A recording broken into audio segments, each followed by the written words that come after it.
Good evening, this is the Oscar expert here with Brother Bro, and it's time for the Academy Awards. And this is a stunning conclusion to a stunning year. And we're just so glad that you're all here with us celebrating, because this is really the best holiday of the year. It's better than Christmas, it's better than Halloween, Easter, fuck that. That's actually why we have a day off on Oscar Sunday, because it's a holiday.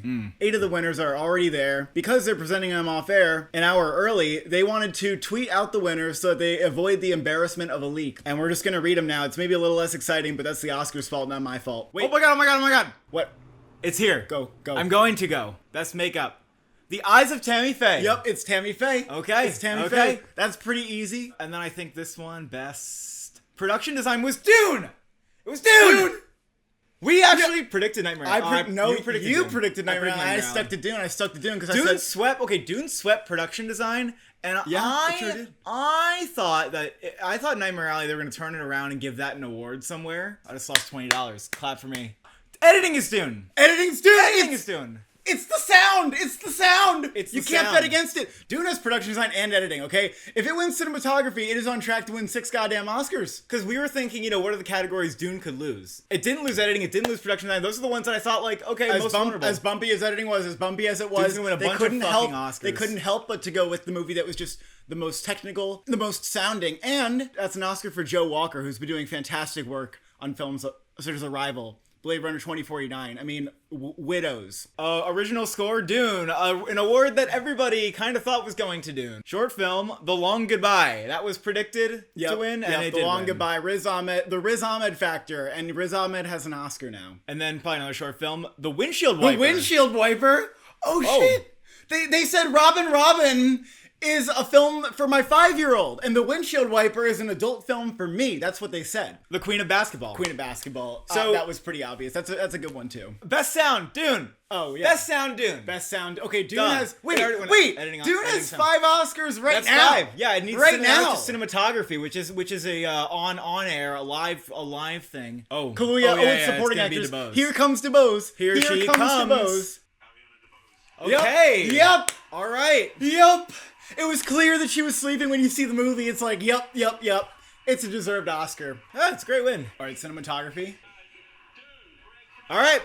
6 Oscars for Dune. Jesus. I didn't know it was actually gonna win all of them. This is the most Oscars a film has gotten in years, actually, if you think about it. Since La La Land. Okay, visual effects. Duh. Dune again. And we are done seeing Dune get awards. Yep. Animated feature, here we go.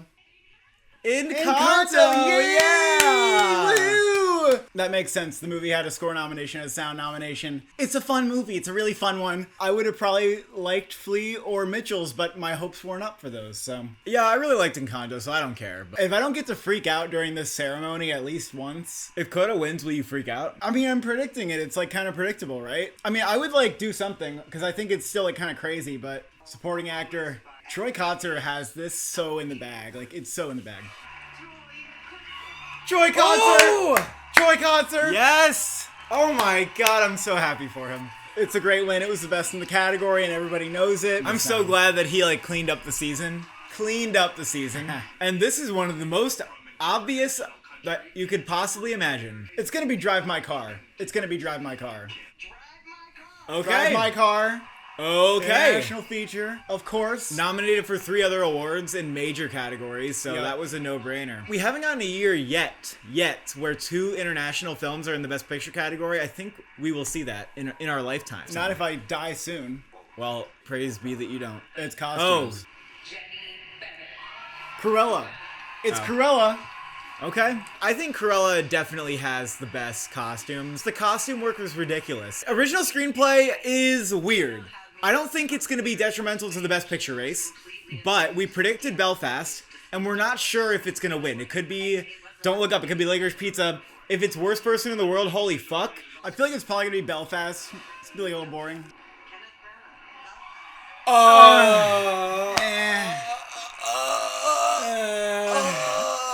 Okay, alright. Alright.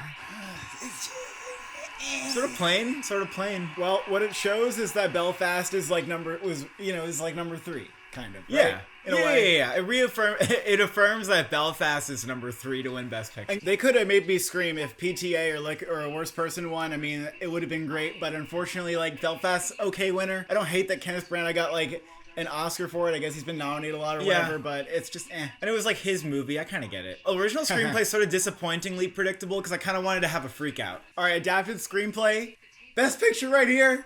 Best Picture right here. Basically, Best Picture right here. Oh Woo! God, okay. This is it. Whoa! Oh, it's Coda! It's Coda! Ah! Coda's gonna happen!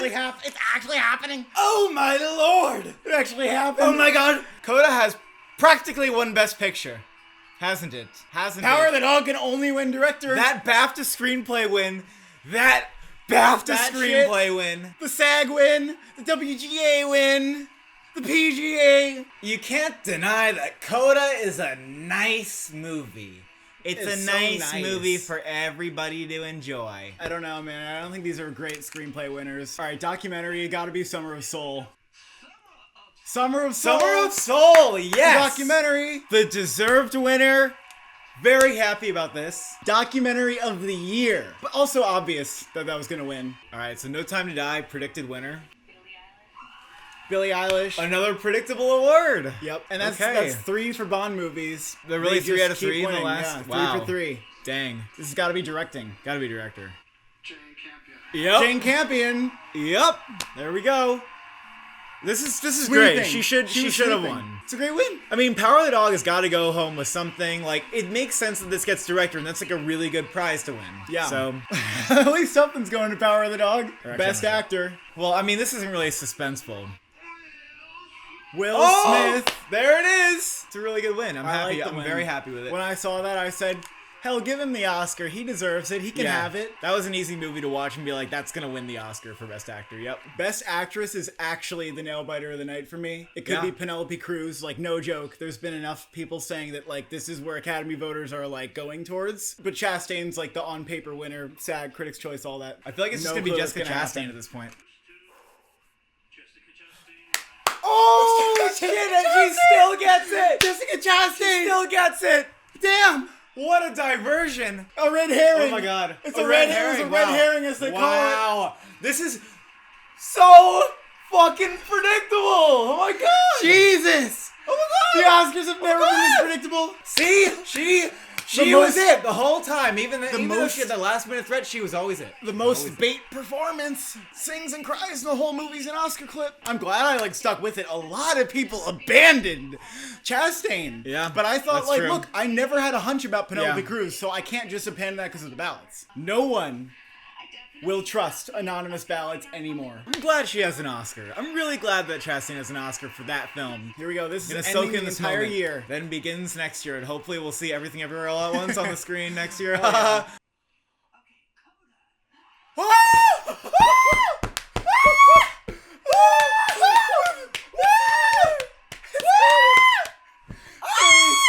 Three nominations. 3 wins. It actually did it! We knew it was gonna happen. It was obvious going in. Could it ever be obvious? The thing had no editing, no directing, no BAFTA film nomination. It had 3 nominations. It won every single one of them. I mean, that's fucking crazy. And for so long, people were like, no, it's not Oh gonna my happen. God. It can't happen. Oh my god. It's all momentum, folks. And it's Holy making fuck. people feel good. It's making people feel good with what they vote for. Yup. Power of the Dog was the front runner for too long. Coda broke fucking everything. Wow. All my predictions in every single category except for fucking short animated came true, which is ridiculous. I'm like, I didn't even do anything. I'm like, am I proud of myself? I just went with what Gold Derby did. I'm like, okay, like, man, I'm gonna give you a pat on the back because you did can do predict that Coda. if You want. did say it was gonna win. Everybody said it was gonna win. No, but like we were like going back and forth on it, and then I was like, yeah, maybe Coda. And then I sat in bed. And then you woke up the next morning. You were like, I'm predicting Coda. So this was like the most predictable Oscars of all time. As a consequence, this video is probably not like the most fun to watch. But, you know, we don't like fake the reactions. So if you thought that we faked the reactions, we would have gone, Will Smith! Will Smith! And I'm not gonna do that. The SAG reaction is pretty good. The nomination reaction is pretty fucking good. But this The one's Coda like, PGA reaction's pretty good too. someone needs to tell me if there's another contender for most predictable Oscars of all time. I don't think there is. Yeah. I really don't think there is. Like, and the one category with an upset was a short film. Like, my God. Which is weird because, I mean, obviously Coda was a last minute sort of switch, but everybody ended up on board with that switch. The most important stat for winning an Oscar is winning director or screenplay. For winning Best Picture. Like, so even if you don't have all the nominations, it's more important if we're seeing that you could win Best Screenplay because you won the BAFTA and you weren't nominated for Best Film. That means you can win Best Picture. Power of the Dog. Power of the Dog peaked with its nominations. It peaked with the nominations. And how many times has that happened? We need to really look out for like the film that overperforms. And it's like, oh my God, that's winning. Oh my God, it's winning director. It's winning all this shit. That's what we said. The Revenant. We said, oh my God, The Revenant has so many nominations. That's going to win. And then we said, Roma. oh my God, Roma has so many nominations. That's going to win. And we said, oh my God, 1917 got a screenplay nomination. Well, that's probably going to win. And every time this happens, a double-digit juggernaut that's like the front runner for director comes out and it fucking loses. At one point, it seemed like Power of the Dog had an 80% chance to win. And at that point, it was like, okay, Power of the Dog, 80%, Belfast, 10, everything else, like 2. And then, my God, how things changed. I don't know what the fuck Apple did, but that was a really impressive campaign. People were getting, like, nasty on Twitter, being like, fuck Coda, it doesn't deserve Best Picture, and like that kind of thing was coming out of people, and I was like, oh. I mean, I get if you think that Coda was just like a basic movie that doesn't need to win Best Picture, like I totally get it, but you know, you and I both know that you cried during that movie, and Coda was good at being the feel movie. And literally all it is the feel movie, because it's not a technically amazing piece of cinema. Well, every film does something different, yeah. And some people like what that film does, and some people prefer other things. You know, the underdog story is being like a constant thing. You know, they see, oh, we did this with Moonlight, we did it with Parasite, we like the underdogs, let's go for the underdogs. People are gonna be trying to pinpoint what that is now, like in advance. Coda's the third movie recently that has picture, supporting actor, and screenplay. If you can win that combo, you better watch out. I say we wrap it up and wish everyone a happy 2022 and tell them to start predicting the next year. Oh yeah, they should definitely start predicting next year. I think that if you really want to like do that, you can get on the Discord. Try to tell me about a contender I don't know, because I have a pretty big list going right now. Thank you for joining us on this Oscar journey. Thank you for watching. Thank you for subscribing. Who will get punched in the face next year?